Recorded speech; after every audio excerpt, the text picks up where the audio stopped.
Coming to you from the heart of the Motherlode, this is EDC's Week in Review, your February 21st edition. Thank you for tuning in. Now for the weather. Looks like we're in for a mostly sunny and pleasant week with temps gradually warming up, starting in the low 60s and climbing to a toasty 70 degrees by next Friday. There are a couple of cloudy days, but no major drama, so get out there and enjoy some sunshine and chase those sunbeams while you can.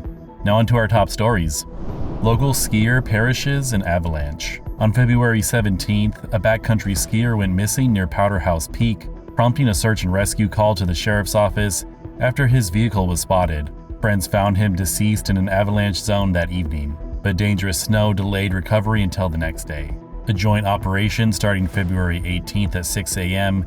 used explosives to secure the area, with the body of Frederick Dross, 46, of South Lake Tahoe, hoisted out by 5 p.m. The sheriff's Facebook post acknowledges support from groups like Sierra Avalanche Center and CHP South Lake Tahoe. Outdoor enthusiasts are encouraged to take caution in the county's rugged winter terrain. Family faces second fire loss. A Grizzly Flats family suffered a devastating barn fire on February 11th, losing 2 show animals just a week after completing the barn's rebuild since the 2021 Caldor fire. The blaze, possibly ignited by a heat lamp, struck while the family was away, with the neighbors spotting it too late to save the structure, as reported by CBS Sacramento. Amber Tyler, a 17-year-old who has raised animals since age 5, lost her new pig Dottie and lamb Oakley in the fire. The family is left to restart with no insurance aid amidst slow recovery from the earlier disaster. Amber's mother, Candace, highlighted her daughter's resilience as community members donated a piglet and lamb to keep her passion alive, which she plans to show this summer. Candace noted California's strict rebuilding rules as a persistent hurdle that has kept the family living out of a trailer for several years now. Operation Nabs, Firearms, Traffickers, and Deports.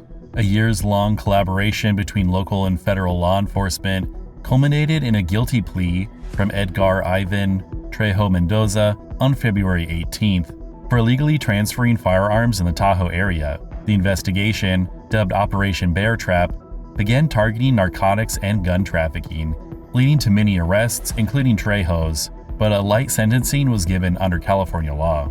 Following his conviction, FBI and ICE detained him for illegal U.S. entry, initiating deportation proceedings. District Attorney Vern Pearson, as quoted on the El Dorado DA's Facebook page, praised the partnership's success in enhancing community safety. This case matters to the county as it showcases effective cross-agency efforts to curb violent crime in the area.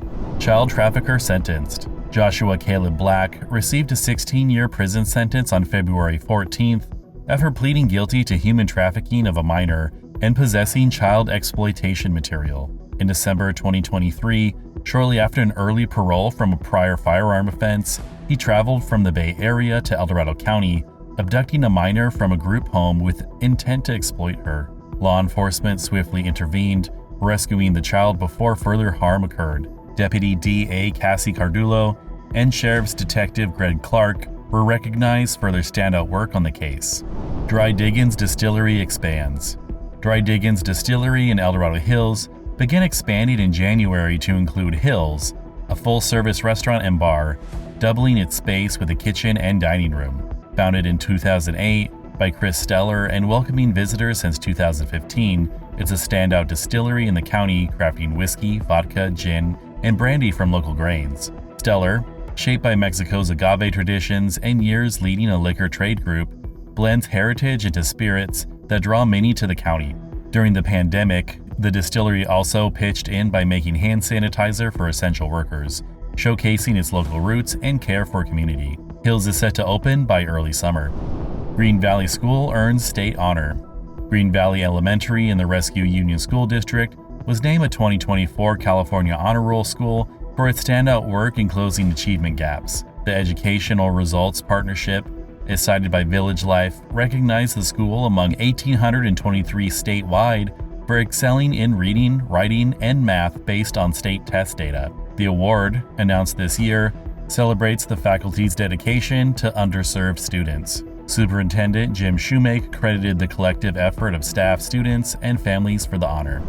And now for some news nuggets. Placerville has extended the deadline to February 27th for residents to apply for openings on committees like the Planning Commission and Measure H&L Sales Tax Committee, offering diverse roles to shape the city's future through local governance. The Murrah House and Gardens in Folsom hosts its annual Camellia show on February 22nd from 10 a.m. to 2 p.m., featuring expert talks, bloom entries, and free tours celebrating horticulture and community history. The county is seeking applicants over 60 with a decade of residency and extensive volunteer history to serve as the rose in her court, representing the area at events with applications due April 20th. On March 1st, the Georgetown Library hosts children's author Erin Dealey at 1 p.m. for a free talk on her 20-plus books promoting kindness, tied to Read Across America, inspiring young readers in the county.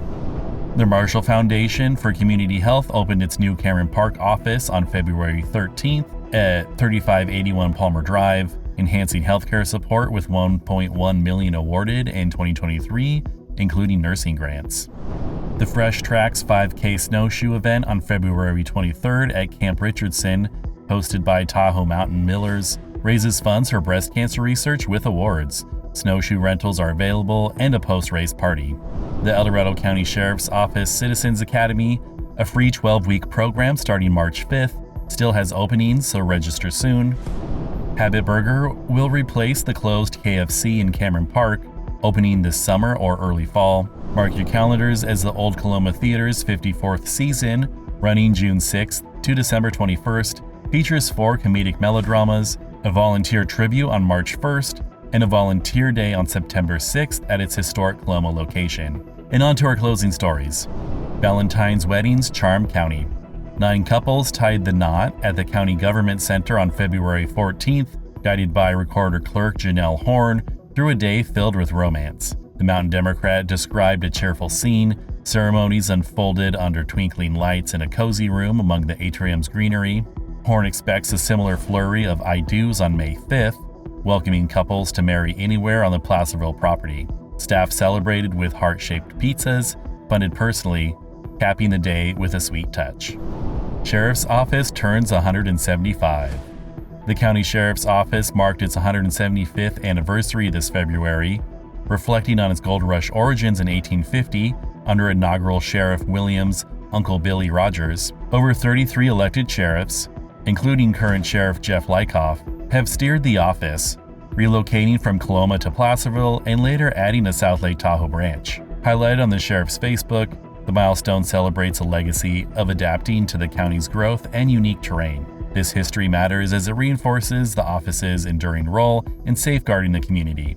Plans to showcase past sheriffs and equipment evolution throughout the year aim to engage residents with our county's law enforcement heritage. This has been EDC's Week in Review, your February 21st edition. Thank you for tuning in, and as always, if you enjoy our content, please like, subscribe, and share with a friend.